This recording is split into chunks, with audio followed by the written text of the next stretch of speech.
Melissa at the Ooster Free Library with a ghost story. The Haunting of the Pipes, a Scottish Ghost Story by Jerry Armstrong. It's from this anthology, That's Ghost for You, 13 Scary Stories. It was edited by Marianne Karras and published by Front Street Books. And I chose it not only because it's an exotic, creepy tale, but because it led me to something in history very strange that I had never heard of. That's one of the best things about reading. It takes you to then something else that you want to hear about. An unfriendly wind hissed around the tombstones of the graveyard and made 13-year-old Sandy shiver. It was All Hallows Eve. "Who would have thought that your love of bagpipes would lead us to this?" he called to his cousin Norman, forcing a laugh. Norman turned. "Be quiet," he whispered. "This is a funeral." "Hold that end of the coffin higher. Let's get this over with." They continued through the eerie darkness toward the new dug grave. It was not so much Norman's love of bagpipes that had brought them here, but his love of a bargain. A few days ago, the boys had noticed the bagpipe in McAllister's pawnshop window, marked at a ridiculously low price. They had mentioned it to the grandfather, and he had chuckled. "Aye, that'll be the haunted bagpipe. McAllister's hoping the new generation won't have heard the story of Wee Willie." "Who's Wee Willie?" both boys asked at once. "Well, now," the grandfather settled back with the satisfaction of one who has a good story to tell. "Wee Willie was a gameskeeper who lived in this town in the early 1900s. He was a big, scowling man with red hair, and no one liked him because of the way he acted about his bagpipes. He never let another piper touch them. 'They're my own pipes,' he would declare, 'and only I shall play them, ever.' Well, World War I broke out, and Wee Willie White enlisted as a piper. It's a dangerous post, for it's the piper who leads the troops when they charge out of the trenches. On one charge, Wee Willie was killed. His pipes, however, went unharmed, so they were sent home to his brother, but he only kept them a few weeks before he sold them. I think every piper in town had Wee Willie's pipes at one time or another, and strange were the tales told of noises in the night and ghostly apparitions. Willie had declared that no one else would ever play his pipes, and evidently he was making sure they wouldn't. The haunted pipes ended up in McAllister's pawnshop, and he put them away for a generation. Then, in the 40s, I heard that a piper named Jack Robertson had bought them. Jack was particularly proud of the trade he'd made that day for this fine set of pipes.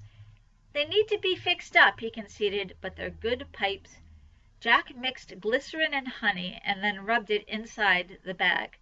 He brushed off the accumulation of dust, wet the drones, and assembled the pipes again. Then he tried for 5 long hours to get those pipes in tune. Finally his wife, Jeannie, with her hands over his ears, cried, "Will you stop before I lose my mind? You've been fooling with that thing for a time and a time." Jack threw the pipes down on the couch. "It's beyond my ken. I can't get them tuned to save my soul. Here, it's midnight already. Let's go to our bed." So they did, but Jeannie couldn't sleep. All that tuning had given her a headache. "A nice cup of tea should put me right," she decided. She got up and started for the kitchen. As she passed the living room, she saw a man there, bending over the couch. She scurried back to the bedroom. "Jack, Jack!" she gasped. "There's a strange man in the house." Jack jumped out of bed, ran into the living room, and snapped on the light. Then he called, "Jeannie, you're imagining things. There's no one here." Jeannie returned, peering around suspiciously, but the room was empty. "But I saw him plain as plain," she protested. Bending over the couch he was, a big, scowling, red-headed man.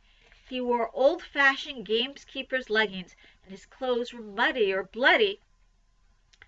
Now it was Jack's turn to look frightened. "Jeannie, girl, you're describing Wee Willie. It's a ghost you've seen. No wonder the pipes were such a bargain. They're haunted. I'll get rid of the unchancy things tomorrow." And he did.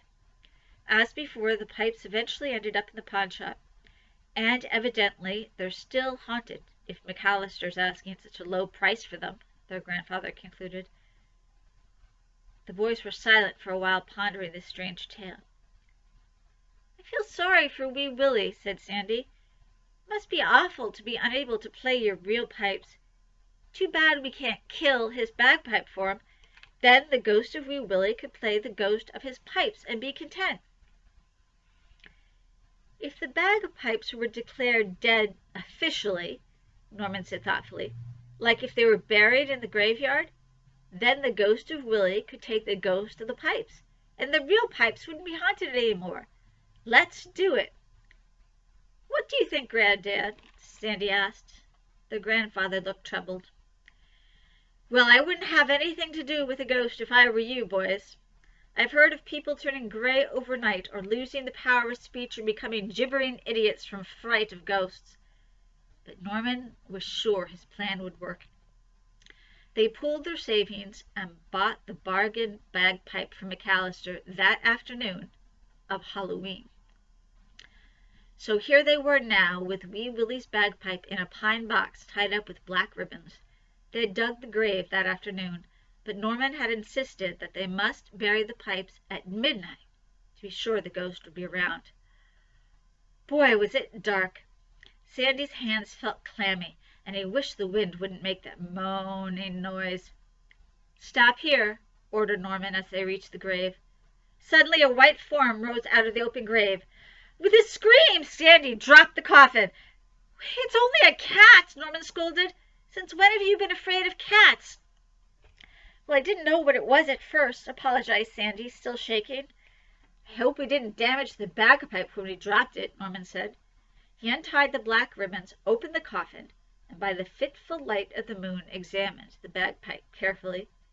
"It's all right," he said, relieved. He replaced it and tied up the box again. Then he jumped down into the grave. "Hand me the coffin, Sandy."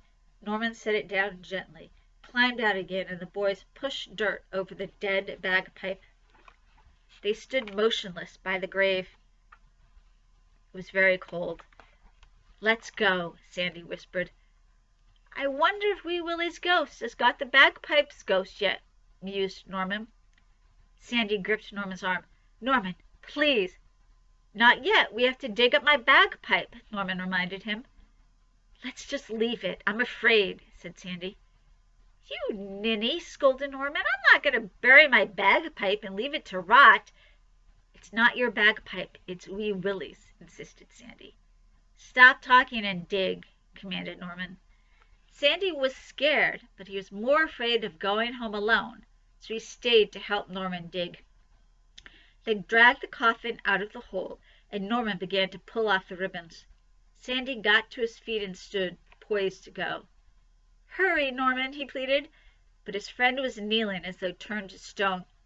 The color was draining from his face, and his eyes were staring without understanding. "Norman?" Sandy whispered again. He felt a cold sweat break out on his upper lip. Then the hairs rose on the back of his neck as he heard an unearthly sound. Bagpipe music, shrilling and moaning at their feet.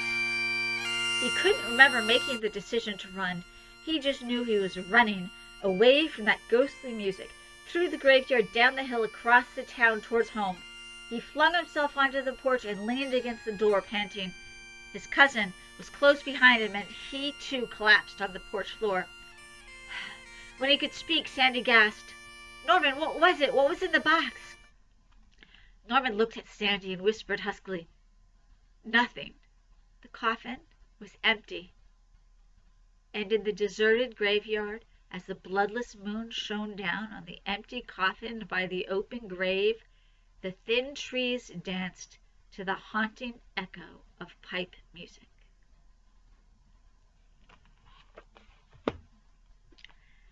There's lots of ghost stories set in Scotland, including one that some people believe that Edinburgh Castle is haunted by the ghost of a young bagpiper who was trapped in a tunnel there several hundred years ago. And I found out something else about bagpipers that fascinated me. So in the story, talks about how Wee Willie was killed in World War I, leading troops into battle over the trenches. Could that really be true? It is that there were lots and lots of bagpipers who led British armies into battle as recently as World War I, where hundreds of them were killed, and even during World War II, the practice had died out. But there was a bagpiper who led troops into battle on D-Day onto the deadly beaches of Normandy, and he walked up and down the beaches under deadly fire playing the bagpipes, and he survived. There's even a picture. So I'll show you that picture, and we can ponder ghosts and bagpipe music. I'll see you next time at the Oosterhout Free Library.